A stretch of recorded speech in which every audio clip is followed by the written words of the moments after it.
Il se plaît à répéter.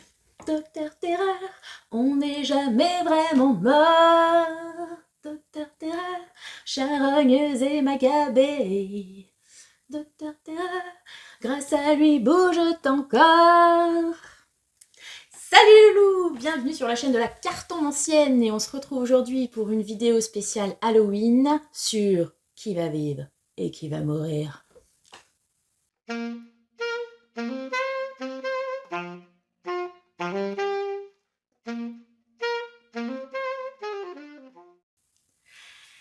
Salut les loulous. Alors, une petite vidéo avec une thématique bien touchy comme on aime pour Halloween, hein, voilà.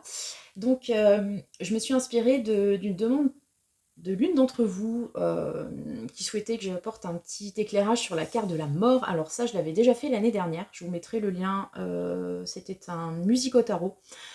Donc, sur la lame de la mort dans le tarot. Du coup, j'ai repris un petit peu la thématique et je l'ai changée pour apporter une autre interprétation à tout ça, etc., dans une situation concrète. Donc, la carte de la mort, donc c'est une carte de fin, de transformation et de renaissance. Tout ça, tout ça. Le lien avec la chanson que je vous ai chantée, c'est que vous êtes dans un contexte où vous ne savez pas quoi faire dans une situation. Laissez tomber, continuer, quoi laisser tomber, quoi continuer en fait. Eh bien, on va voir ça ensemble aujourd'hui. J'espère que c'est relativement clair. Parce que moi-même je suis pas sûre, mais si c'est clair. Hein. Qu'est-ce qu'il faut, dans quoi il faut investir des efforts et dans quoi il faut lâcher prise, en fait, dans une situation qui vous concerne là actuellement. Ça peut être une situation relationnelle, une situation au travail, etc., etc. Est-ce que je continue mon taf? Est-ce que je me casse, par exemple? Voilà. Donc pour ce faire, je vous ai sorti 3 cartes du tarot des moments mystiques pour choisir votre tas. Donc j'ai pris évidemment la carte de la mort, parce que je la trouve particulièrement belle sur ce tarot. Voici The Death du tarot des moments mystiques. Deuxième choix, ouais, j'ai pris que des cartes super fun. Le 10 d'épée du tarot des moments mystiques. Hop là, ici. Voilà. La dame qui se fait faire une petite séance d'acupuncture dans les cheveux, on adore. Et enfin, troisième choix, la carte du jugement. Voilà, je vous laisse faire votre choix. J'en profite pour vous rappeler que si vous souhaitez une consultation avec moi, vous pouvez me contacter par mail à lacartonancienne@outlook.fr, que prochainement je souhaite organiser une rencontre en live, en vrai quoi, pour un café tarot, donc soit tirage, soit atelier, soit les deux, hein, on verra ensemble qu'est-ce que vous voulez mettre en place, donc en vrai. Donc pas très loin de là où j'habite, pour rappel, dans le 67. Voilà, voilà, je mets toutes les infos sur mes réseaux. Si ça vous intéresse, n'hésitez pas à vous manifester. Et comme d'habitude, on like, on partage et on commente. Voilà, avec tout ce blabla, j'espère que vous avez choisi votre carte. Donc on va commencer avec le choix numéro 1. Docteur Terreur, j'adore cette chanson de Eldebert. Hein, voilà, on est fan à la maison de cet album.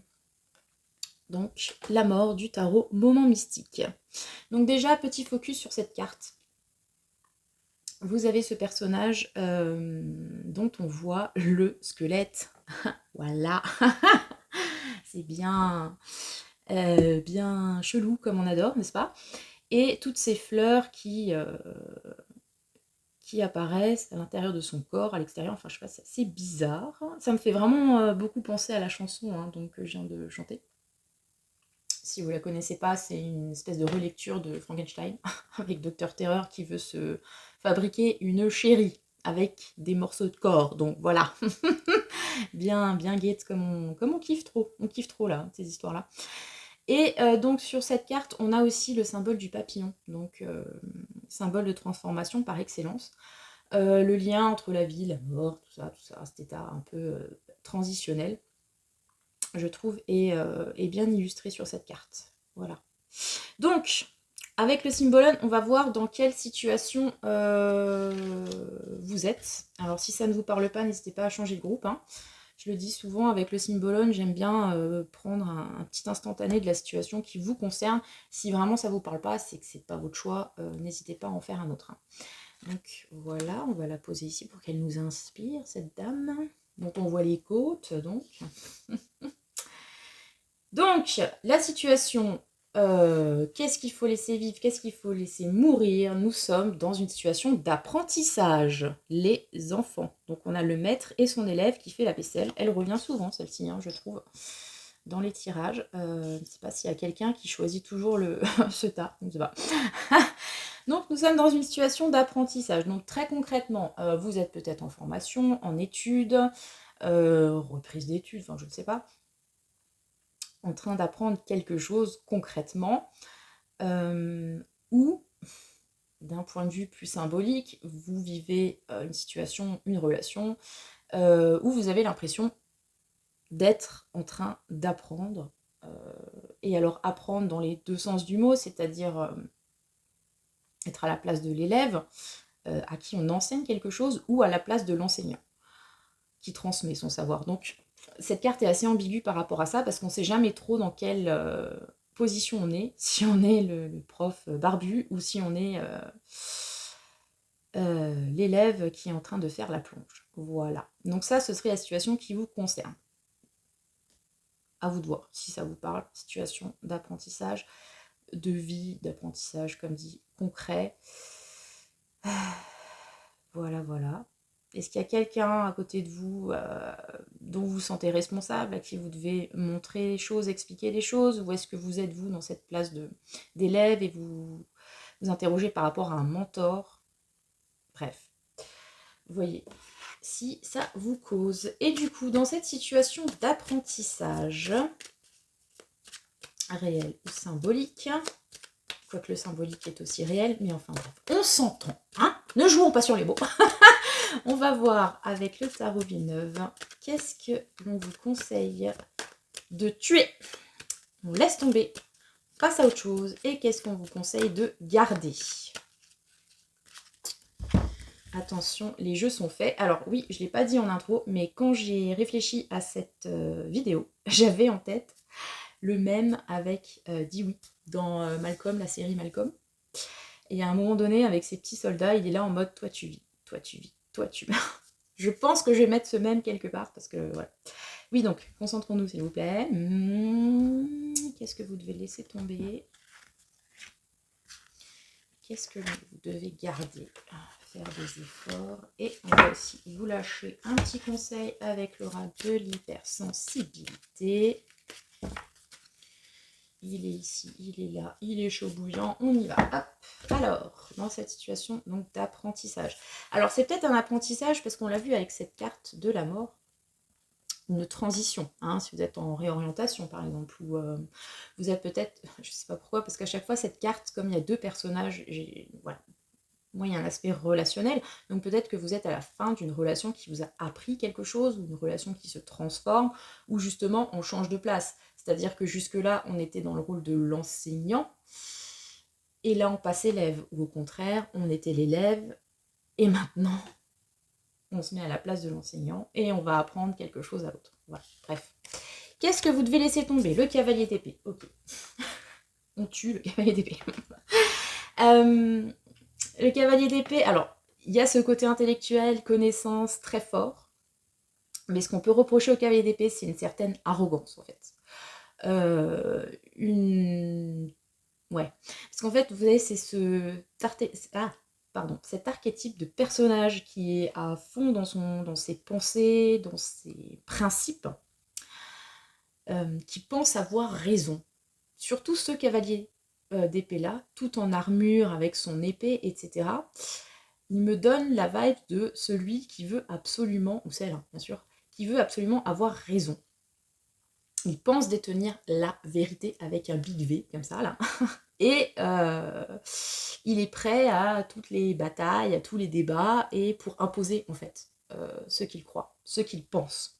Donc ça, c'est ce qu'on vous invite à laisser tomber. Cette posture peut-être arrogante, cette posture de « moi, je connais la vérité », moi je vais te la mettre en pleine face, wesh, parce que le cavalier d'épée, il n'est pas connu pour sa communication des plus plaisantes, hein, parce que forcément, il est focus sur son truc. Il est sûr d'avoir raison, il veut connaître, ou alors il veut connaître la vérité, mais comme dit, sur ce tarot-là particulièrement, on est sur la personne qui, voilà, elle a ses idées bien arrêtées, et elle veut vous convaincre. Et elle va pas le faire forcément avec des fleurs et des mots choubidou, vous voyez. Donc là, c'est ce qu'on vous invite à laisser tomber. On transforme ça, on arrête, on boucle cette communication peut-être agressive, cette idée de connaître absolument la vérité, de tout savoir, de vouloir convaincre l'autre, mais d'une façon assez offensive en fait. Et je trouve que dans ce contexte d'apprentissage, ça a pas mal de sens. Je sais pas ce que ça vous évoque pour vous, mais pour moi, il y a un retour peut-être à une certaine humilité. Donc peut-être que jusque-là, vous étiez le prof et on vous invite à devenir l'élève, par exemple. Qu'est-ce que vous devriez continuer à faire? Ouais, ok. 6 de denier, on est sur le partage.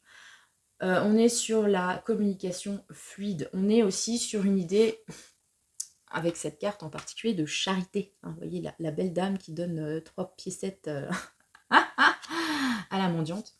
Alors, il peut y avoir aussi un petit côté arrogant hein, dans cet état d'esprit. En mode, moi je peux me permettre de donner aux pauvres.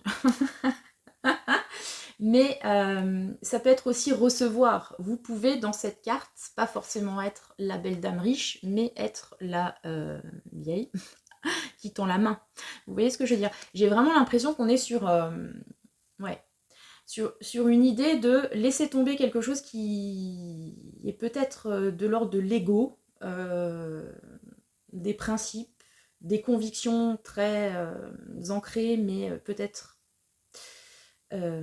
qui vous, comment dire, mobilisent. Bon, là on a un cavalier, mais dans l'idée où ça peut peut-être poser problème dans vos relations avec les autres. Et ce que vous avez à apprendre, c'est justement être dans cet échange et peut-être dans cette idée de générosité, de donner, mais aussi apprendre à recevoir. Vous voyez le lien avec l'élève et le maître là? Vous avez peut-être une leçon que vous ne voulez pas recevoir parce que vous pensez que vous savez déjà. Ah, c'est bon, j'ai compris. Foutez-moi la paix, je sais. Et on est en train de vous dire non. Il faut continuer à être dans une posture d'accueil et recevoir ce qu'on vous donne parce que vous n'avez pas compris la leçon en entier. Voilà. Quel est le conseil pour vous? Le déjeuner seul au restaurant. C'est une très belle carte d'autonomie. Comment dire? Avec cette carte, on a l'idée qu'on ne dépend plus des autres. Alors, vous allez me dire, c'est un peu paradoxal, parce que ce que vous avez à continuer, c'est ce 6 de denier, c'est-à-dire d'être dans l'accueil, dans l'échange, mais en même temps, on n'est pas dans la dépendance non plus. Cette dame, ok, elle tend la main, on lui donne 3 piécettes, elle sait accueillir le don qu'on lui donne, mais je pense que ce qu'on veut vous éviter avec ce conseil de le déjeuner seul au restaurant, c'est d'être dans une forme de dépendance par rapport à l'autre, par rapport à cette relation, j'allais dire parent-prof, non, c'est prof-élève, peut-être arriver à vous détacher. Parce qu'une fois que vous avez retrouvé cette autonomie, il n'y a plus cette hiérarchie en fait. Vous voyez ce que je veux dire? Il n'y a plus de qui est le boss et qui est l'élève et qui enseigne quoi à qui. On est dans l'échange égalitaire. Je ne sais pas si vous voyez ce que je veux dire. On n'attend plus de l'autre qui nous donne, ou on ne se prend pas pour le supérieur de l'autre à lui donner 3 piécettes comme ça. On est dans quelque chose de plus égalitaire, dans l'équité aussi, j'entends, avec cette carte. C'est intéressant quand même. Ouais. Voilà ce que ça m'inspire, ce choix numéro 1. Vous me direz en commentaire, n'hésitez pas à voir comment ça vous parle. Donc voilà, qu'est-ce qu'il faut tuer? Le cavalier d'épée. Qu'est-ce qu'il faut garder? Cette notion d'échange, de don, de cadeau, de... Il y a aussi la notion gratuit quelque part. Hein. C'est-à-dire, il y a de l'échange, mais c'est pas un dû, en fait, quelque part. Et le conseil, c'est ça, le déjeuner seul au restaurant. Ça peut aussi dire tout simplement apprécier la picole. Non, je déconne. Oula, attention. On dit pas ce genre de choses sur les vidéos. Bref. On a quand même beaucoup de gens qui nettoient des verres, hein, quand même. Hein. Je sais pas. Dans la concrétude des choses, ce que ça veut dire. Mais voilà, je vous laisse interpréter tout ça. Et donc une phase de transition, pardon, avec cette mort. Voilà, c'était le choix numéro 1 qui doit vivre et qui doit mourir. J'espère que ça vous a parlé les loulous. On va ranger tout ça et on va passer au choix numéro 2. Alors, le choix numéro 2. La mort. Et on va passer au 10 d'épée. La voici, la voilà. Voilà. Yep, hop, hop. Ouais, bon, bref. Donc on l'a vu, acupuncture des cheveux, concept intéressant, n'est-ce pas? Donc 10 d'épée pour ceux qui pratiquent un peu la taromancie, logie, tout ça, vous savez que c'est une carte assez difficile. Souvent, elle est liée au phénomène de burn-out, ou en tout cas, c'est une fin de cycle, mais qui peut être douloureuse. Parce que c'est votre esprit, donc l'esprit lié aux épées, qui est au taquet. Donc c'est pour ça que moi, je l'assimile souvent au burn-out. D'ailleurs, vous voyez, les aiguilles sont pointées vers la tête du personnage. Donc on peut être dans une phase de dépression. On peut se sentir trahi aussi, hein, parce que dans les tarots traditionnels, vous avez ce personnage qui a 10 épées dans le dos, en fait. Hein, c'est une carte assez difficile, donc celle-ci, je trouve, est plus focus sur l'aspect psychologique, mental, mais vous pouvez avoir aussi une idée de trahison. Alors, être trahi par les gens ou par vos propres pensées, hein, c'est là où ça rejoint un petit peu le côté dépressif. Grosse fatigue mentale hein, avec le 10 d'épée, donc c'est peut-être quelque chose qui vous parle actuellement, où vous êtes complètement perdu dans vos interrogations, vous croyez un truc, le lendemain autre chose, vous êtes fatigué, bref. Cette carte peut vous parler. Donc on va voir avec le symbolone dans quelle situation vous vous trouvez, où vous avez besoin de faire ce choix de qu'est-ce qui continue et qu'est-ce qui s'arrête définitivement. Ouais, ok. On a... Wouh, alors on avait un petit peu d'encens de sauge là-dedans, parce que là on a le choix compliqué. On a le choix touchy. On a le choix qui sent effectivement le toxique, hein, on va le dire comme ça. Si vous ne reconnaissez pas, changez de choix, parce que celui-là, il va être particulier, je pense. Je vous avais parlé de trahison hein, avec le 10 d'épée. Bon, là, clairement, c'est ça. Pour moi, c'est une carte, donc on a Méduse percée. Vierge Verseau, on a une idée de trahison, on a une idée de revanche. On a cette figure de la Méduse qui envoie ses serpents sur le héros pour le figer. Bon, l'autre, il tourne le dos et il se casse. Bon. Il y a plusieurs lectures là-dessus. Après, moi, j'ai toujours tendance à avoir une petite affection pour le personnage de Méduse, parce que je ne sais pas si vous le savez, mais dans tout ce qui est thématique de violence,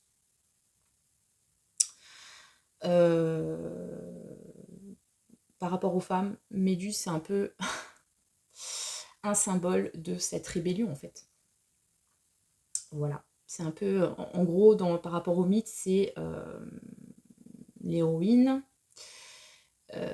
qui a bien morflé par rapport à ces thématiques-là, parce qu'en gros, elle a été transformée en Méduse parce qu'elle s'est refusée, elle était trop belle, etc. Et elle n'a pas voulu de celui qui a forcé, en fait.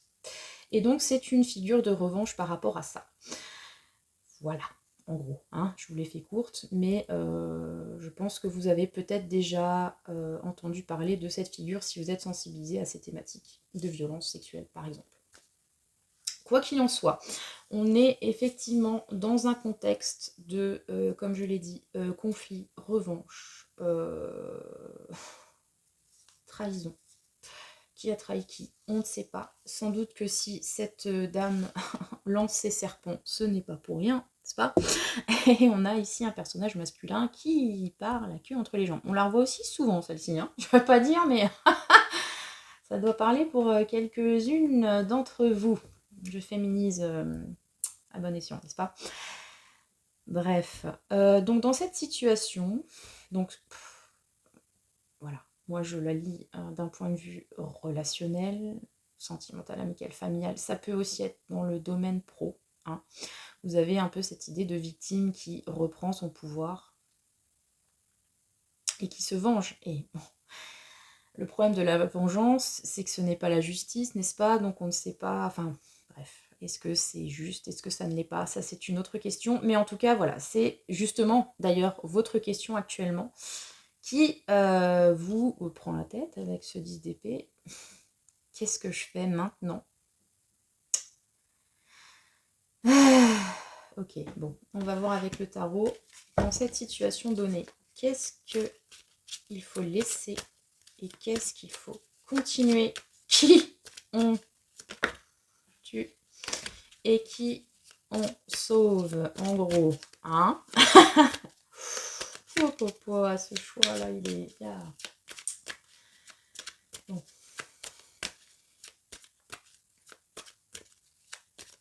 Ok, alors, Docteur Terreur va faire son choix.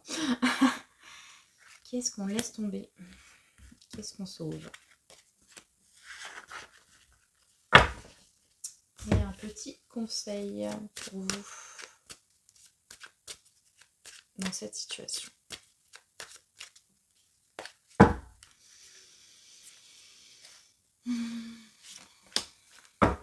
Alors, on est parti. Qu'est-ce qu'on tue? Ok.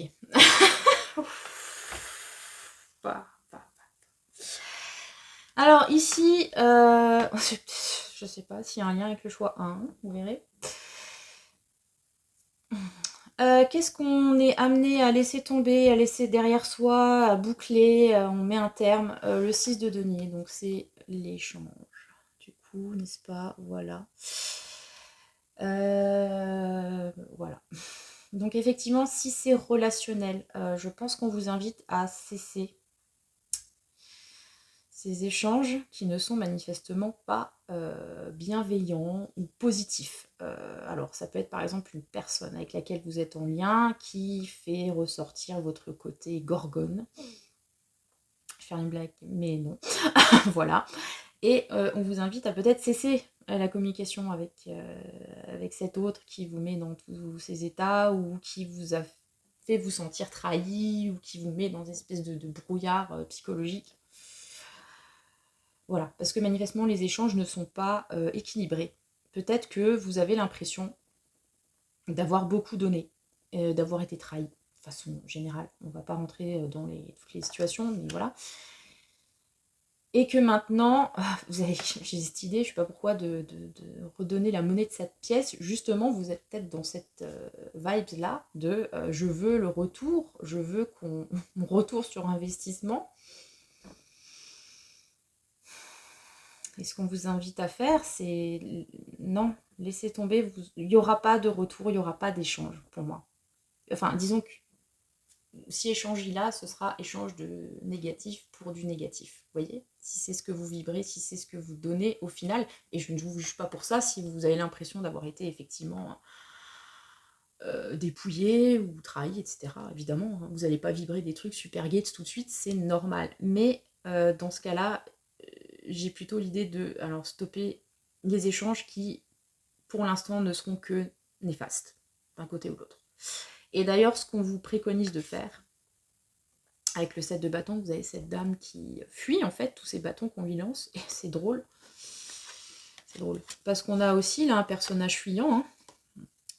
Donc, je crois que ce qu'on vous conseille de faire, c'est de vous carapater. Alors, peut-être que vous qui avez choisi ce choix numéro 2, vous n'êtes pas dans la position de la gorgone, mais vous êtes dans la position de ce personnage qui fuit, qui se rend compte que... Enfin, vous vous rendez peut-être compte que vous avez chié dans la colle, pour ainsi dire. Vous avez provoqué l'ire de la dame. Et que, arrêtez d'essayer d'avoir une communication, des échanges, tout ça, cassez-vous. Cassez-vous. Parce que là, on a clairement le personnage qui s'enfuit. Si vous êtes dans l'autre position, pareil. Faut partir de ça. de ce lien toxique. Vraiment toxique, hein, pour le coup. Hein. Et vous voyez le personnage dans ses bras, je ne sais pas si vous voyez bien avec la lumière et tout, mais elle a un oiseau, je crois que c'est un paon, qu'elle garde précieusement comme pour le protéger. Donc il y a cette idée de se préserver, de préserver quelque chose et de partir de la zone de conflit justement pour pouvoir mettre ce qui reste, cet oiseau qu'on a entre les mains, symbolique de ce que vous voulez y mettre dedans, de le mettre à l'abri en fait. Donc de cesser tout conflit là et de... voilà. Retrait. Quel est le conseil? Sporty Spice, ouais. Ok. Donc là, on a quand même une figure de personne qui se bat. Mais moi, j'ai l'impression que ce qu'on vous préconise tout d'abord, c'est peut-être un retrait stratégique de cette situation. Très compliquée, très lourde hein, en termes d'énergie là, vraiment. Et peut-être pour vous refaire une santé et repartir après vaillant, enfin voilà, sporty. Tout ça. Mais à mon avis, là, il y a plutôt une phase de convalescence. Ça peut aussi être l'idée de prendre soin de vous avec Sporty Spice, notamment si, je vous l'ai dit au début, vous êtes concerné par une relation que vous avez donné beaucoup à l'autre. Vous avez l'impression de ne pas avoir de retour. Hein. Je pense que ce qu'on est en train de vous dire, c'est de sortir de cette relation abusive, toxique, ce que vous voulez. Donc je l'ai plutôt orienté relationnel au sens large, mais peut-être que c'est effectivement aussi dans un travail, je ne sais pas. Ou par rapport à une situation, hein, je l'ai personnalisé depuis le début, parce que c'est vrai que quand je vois 2 personnes sur une carte, j'ai tendance à voir un mur entre 2 personnes, quel qu'il soit. C'est peut-être une situation que vous trouvez abusive. Là, ce qu'on vous dit, c'est de sauver ce qui peut l'être et de vous carapater, et de prendre soin de vous. Et puis éventuellement, ça peut être la pratique d'un sport. Bon, après, voilà.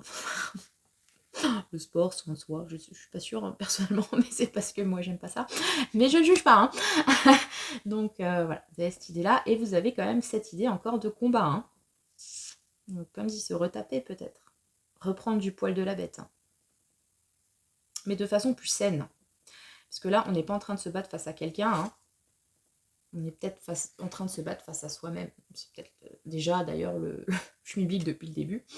Mais voilà. Et on passe d'un état, je veux dire cotonneux, enfin flou d'un point de vue psy, pour arriver sur, avec Sporty Spice, donc je vous l'ai dit, prendre soin de soi, être dans une optique plus connectée à son physique, à son corps en fait. Je sais pas si ça vous parle par rapport à ça, hein, mais il y a des gens pour qui faire du sport c'est une thérapie par exemple. Donc peut-être que on vous enjoint à faire cela. Ouais. En tout cas, il y a beaucoup de mouvements. Hein. On doit sortir. Enfin, voilà, pour rester dans le côté un peu perché, symbolique, tout ça. Moi, on vous invite vraiment à être dans le mouvement, à cesser cette position statique, peut-être de rancune que l'on nourrit. Et, je sais pas, courir, si c'est votre délire, par exemple. Allez courir. Pareil qu'il y a des gens à qui ça fait du bien, je ne sais pas. Et voilà. Et pas rester dans cet immobilisme qui, manifestement, vous prend la tête, hein, littéralement. Voilà, donc ce qu'on tue, c'est cet échange mortifère. Et ce qu'on garde, c'est cette dynamique, en fait, d'avancer, de partir, peut-être, comme dit, de préserver quelque chose et de tourner le dos hein, aussi à une situation pour qu'après on puisse mieux faire face avec Sporty Spice. Voilà. C'est ce que j'ai à vous dire sur ce choix numéro 2. N'hésitez pas à me dire en commentaire comment ça vous a parlé. Tout ça. Sur qu'est-ce qu'on doit laisser vivre et qu'est-ce qu'on doit laisser mourir. Voilà. C'est lourd ce choix, hein, dis donc. Voilà. Et je le rappelle quand même, mais si vous êtes effectivement dans une situation de violence autre, n'hésitez pas à vous faire aider par des professionnels, n'est-ce pas? Voilà, bon, on passe au choix numéro 3, avec la carte du jugement. ici présente le jugement. Donc, alors c'est marrant parce que, attendez, je reprends l'autre carte. On a l'impression qu'il y a un petit côté, hein, non, je sais pas, ressemble légèrement avec la choucroute sur la tête, là. Bref. Voilà, donc le jugement, on a... Attendez, on est sur quoi là? On est sur 3 choix qui sont une évolution les uns des autres, ou je sais pas. Cette vibe, c'est bizarre. Ok. Donc avec le jugement, la carte du jugement, c'est le... c'est le jugement, ok. C'est le juste retour des choses. C'est quand vous êtes dans une situation compliquée, vous vous envoyez d'issue, en fait, avec le jugement, c'est acté, le verdict tombe. Voilà, c'est bien, c'est pas bien, le verdict tombe. Donc du coup, ça peut avoir un rapport avec des choses qui sont déroulées dans le passé, qui reviennent pour être justement jugées, là, maintenant, hop, il s'est passé un truc, j'ai été victime d'un truc il y a 6 mois, 3 ans, etc. Ou j'ai moi-même d'ailleurs été coupable de quelque chose, hein. Nous ne sommes pas que des victimes, n'est-ce pas? Et là maintenant ça revient, il faut trancher pour pouvoir passer à autre chose. C'est là où j'associe aussi le jugement à une idée de fin, de transformation. Donc avec cette... oui, bah d'ailleurs le jugement c'est le jugement dernier, hein, n'est-ce pas? Je le rappelle, toutes fins utiles. Et donc on a cette espèce, j'allais dire, de trombone, mais ce n'est pas un trombone, c'est un corps, non? Je sais pas. Amis musiciens, dites-moi. Qui vient justement, une trompette, normalement c'est une trompette, qui vient signaler que le jugement a été émis. Voilà, voilà. Donc, la situation qui vous concerne, où vous vous posez la question de qu'est-ce que je dois garder, qu'est-ce que je dois lâcher.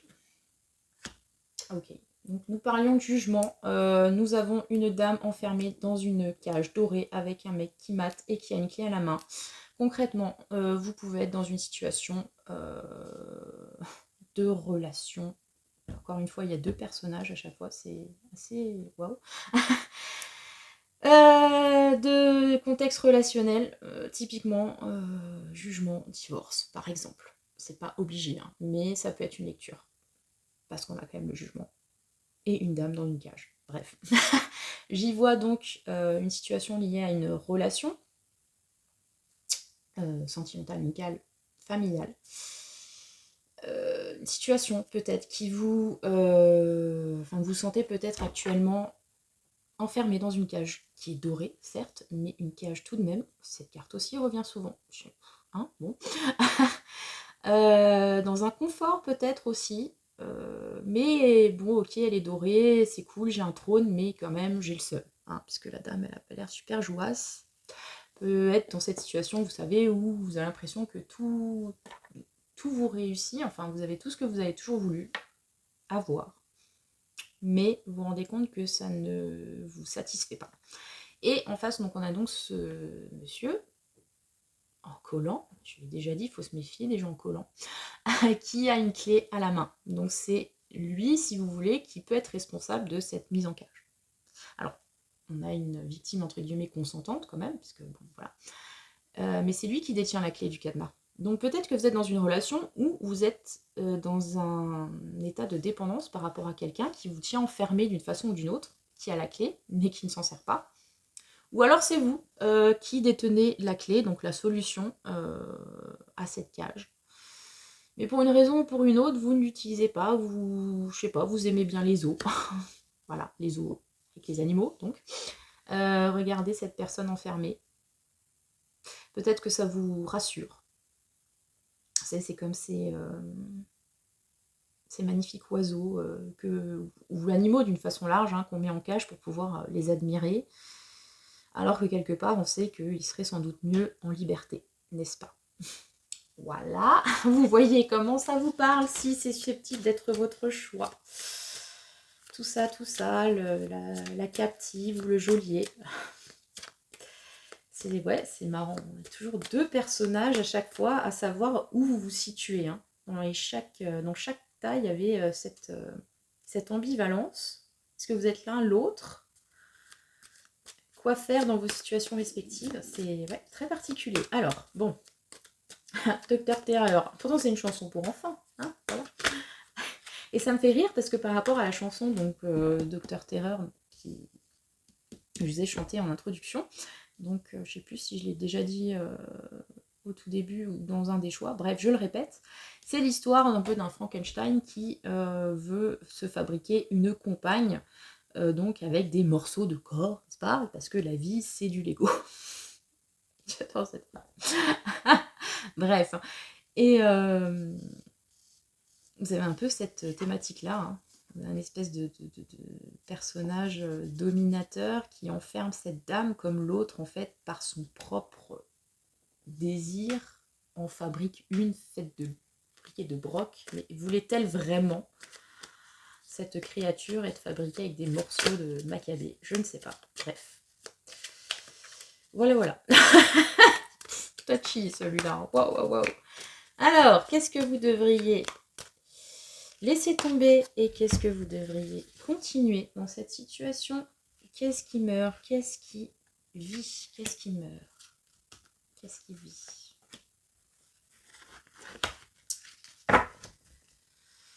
Et le conseil de l'oracle de l'hypersensibilation.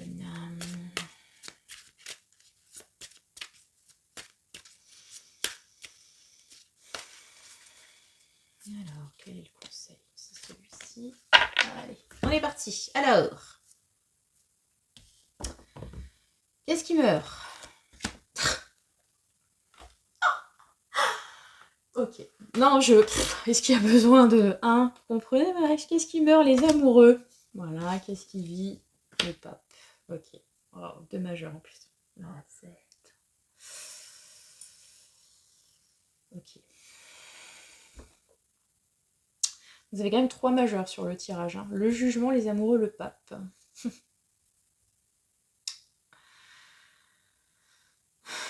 Bon, ok. Alors, qu'est-ce qui meurt avec les amoureux? Bon, les amoureux. Donc, on a de nouveau 2 personnages qui se tiennent par la main, qui se reconnaissent, qui se connectent, tout ça. Donc ça, manifestement, c'est ce qu'il faut laisser derrière vous. Typiquement, est-ce que ça peut être une relation? Voilà. Mettre un terme à une relation qui vous enferme. Voilà, tout simplement. Les amoureux, c'est aussi un choix. C'est aussi un choix à faire. Donc, est-ce qu'il faut écluser ce choix? Est-ce qu'il faut l'acter une bonne fois pour toutes avec ce jugement pour passer à autre chose? Ou est-ce qu'il faut renoncer aussi à ce choix, en fait? Renoncer à faire un choix, c'est aussi un choix, quelque part. Mais ouais, c'est très... Ouh là là. Très profond comme tirage, hein. Je vais le dire quand même. Pour moi qui est clairement dans une optique relationnelle, encore une fois, hein. Ok. Bon. Donc, qu'est-ce qu'il faudrait tuer? Les amours. le choix. Il y a peut-être trop de choix, hein, c'est ça qui vous enferme aussi, hein. Vous êtes dans une espèce d'hésitation, vous ne savez pas quoi faire. Et là, on est en train de vous dire, il faut acter quelque chose, sortir de cette cage, ou alors y rester, mais l'assumer, vous voyez. Et pareil pour l'autre, soit tu l'enfermes et voilà, et t'assumes ce choix, qu'un jour peut-être cette captive voudra se carapater, soit tu ouvres la cage et tu la laisses, là encore, faire un choix, le choix d'être apprivoisé, ou le choix d'être libéré, délivré. Ok, et donc ce qu'il faudrait continuer, alors c'est là où c'est un petit peu paradoxal, avec le pape. Donc le pape, c'est la carte de la bénédiction, c'est la carte des contrats. Donc si là, par exemple, on était sur une idée de mariage qui prend l'aile, ou union quelconque, enfin bref, voilà, vous adaptez. On est en train de vous dire qu'il faut renoncer à l'amour, mais il faut garder le contrat. C'est particulier. Ça peut être une lecture, je ne sais pas. Du coup, vous allez avoir du mal à sortir de la cage quand même avec ce principe-là. Mais bon. Ça peut être aussi de renoncer aux choses bassement matérielles. Parce que là, on avait cette idée de confort, d'être enfermé dans une cage dorée. Là, on vous dit d'arrêter d'hésiter et peut-être de choisir quelque chose de plus spirituel aussi. Donc, bon, peut-être qu'on peut avoir du coup une lecture autre que relationnelle. Peut-être que vous êtes... Oh, attendez, où là? Je vous avais dit que c'était le choix perché, non? Toujours un, toujours un. Est-ce qu'on est sur une idée d'éveil, en fait? Ouais, c'est ces concepts en ce moment, l'éveil spirituel, tout ça, bah avec le jugement en même temps, voilà. On se réveille, wake up, comme dans la chanson des Rage Against the Machine. Wake up! Voilà. On veut sortir de cette cage dorée qui nous enferme, où on n'arrive pas à voir clair. On est amené à faire un choix, peut-être à renoncer, hein, les amoureux, renoncer à quelque chose, et pour aller voir la lumière dispensée par le pape, qui est donc un guide spirituel, être dans l'apprentissage aussi, rencontrer un mentor. Ça peut être un mentor, le pape. Quelqu'un qui vous montre la voie, en fait, ce pape-là, qui vous dispense un enseignement, et du coup, on est vraiment dans le domaine du religieux, spirituel, etc. Et le conseil pour vous, la petite souris. Ok. Ouais. Ouais, c'est perché, hein, c'est perché. C'est drôle parce que là, on a quelqu'un d'enfermé et là, on a quelqu'un qui veut essayer de faire rentrer un gros bout de fromage dans un petit trou. Mais va-t-il, ou va-t-elle, du coup, la souris, y arriver? Waouh, waouh, waouh, waouh, waouh. Je sais pas pourquoi j'ai cette image de, vous savez, ces jeux pour enfants là. Pour les tout petits, où ils doivent apprendre à mettre les formes qui correspondent au trou. Vous avez une étoile dans le trou de l'étoile, le cube dans le trou du cube, enfin, etc. Et puis, on les voit souvent qui galèrent, bah, quand ils sont petits, forcément. Ils veulent absolument mettre le triangle dans le rond, ça marche pas. Et j'ai cette idée-là, en fait, avec ce tirage, c'est qu'on veut absolument mettre un rond dans un triangle, ou un carré, dans une étoile. Et ça ne rentre pas. Ça ne rentre pas, et à un moment donné, il faut comprendre pourquoi ça ne rentre pas, et arrêter peut-être de persister dans une situation qui nous enferme. Ouais. Et essayer autrement avec cette petite souris. La petite souris, c'est cette idée-là. C'est cette idée de... Alors, il y a pour moi une idée de coup de pouce du destin, parce que la petite souris, on ne la voit pas venir. C'est une aide extérieure, toute petite, dont on n'a même pas conscience, en fait, mais qui peut vous filer un bon gros coup de main. Et on a cette idée aussi de filouterie avec la petite souris, parce que, voilà, elle va piquer les trucs à droite à gauche pour pouvoir mettre chez elle, en fait.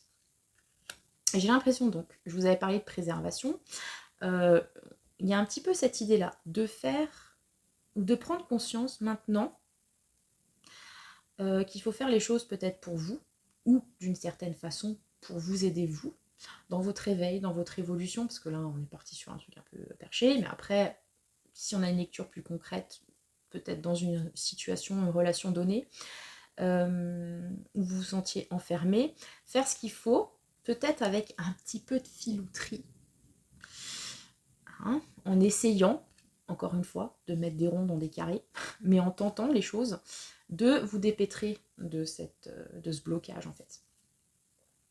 De ce blocage qui vous empêche cet éveil, parce que jugement le pape, quoi.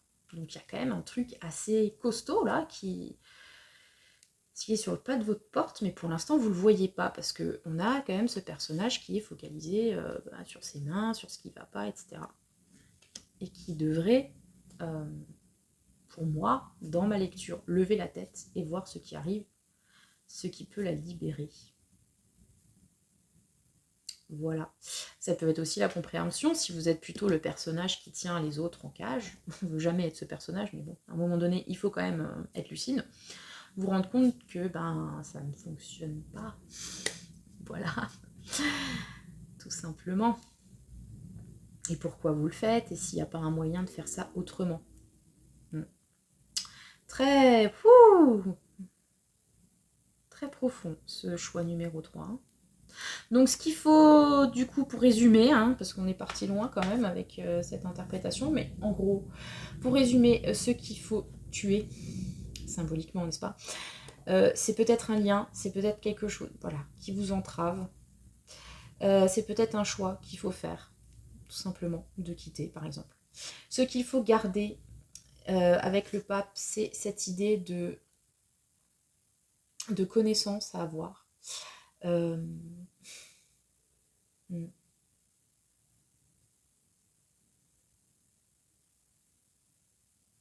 ouais. De livres à lire, je ne sais pas. Ouais, particulier le pape quand même, hein. Parce que le pape, c'est quand même le garant des règles, hein.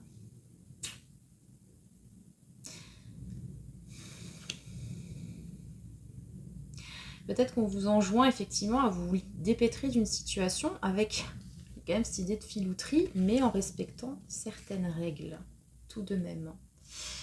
Et en visant peut-être, comme dit, plutôt le spirituel plus que le matériel. Donc c'est ce qu'il faudrait garder. Il y a aussi peut-être l'idée de, oh attendez, de conviction en fait. Respectez vos convictions, vos principes, peut-être que là vous les avez mis en sourdine pour pouvoir correspondre aux attentes d'une personne ou d'une situation.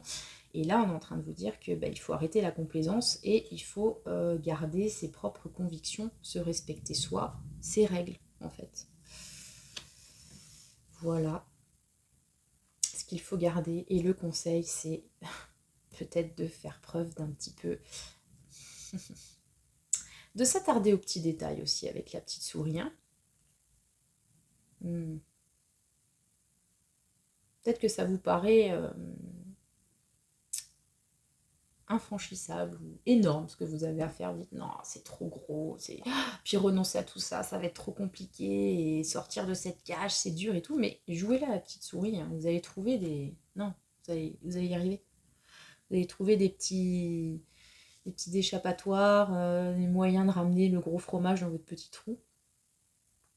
Et comme dit, il y a aussi ce côté un petit peu coup de pouce du destin qui peut vous aider. Vous allez peut-être trouver de l'aide là où vous ne pensiez pas, où vous ne vous y attendiez pas. Vous voyez ce que je veux dire? Gardez l'œil ouvert. Voilà, c'était votre choix numéro 3. Je suis vraiment très particulier. Hein. N'hésitez pas à me dire en commentaire si ça vous parle pour le coup, parce que là, franchement, il était très très particulier. Voilà, donc ce qu'il faut laisser vivre et ce qu'il faut laisser mourir, ou même l'aider en lui donnant un bon coup de taquet sur le coin de la gueule, c'était le tirage du jour spécial Halloween. Donc n'hésitez pas encore une fois à partager, liker, commenter. J'aime beaucoup avoir vos retours, surtout quand voilà, on a des choix un peu nébuleux parfois. Pour voir comment ça vous parle dans la réalité. Voilà, donc c'était la vidéo Halloween. Je sais pas si j'en ferai encore une autre par rapport à ça. Je verrai. En tout cas, je vous souhaite encore une fois le meilleur et que le sort.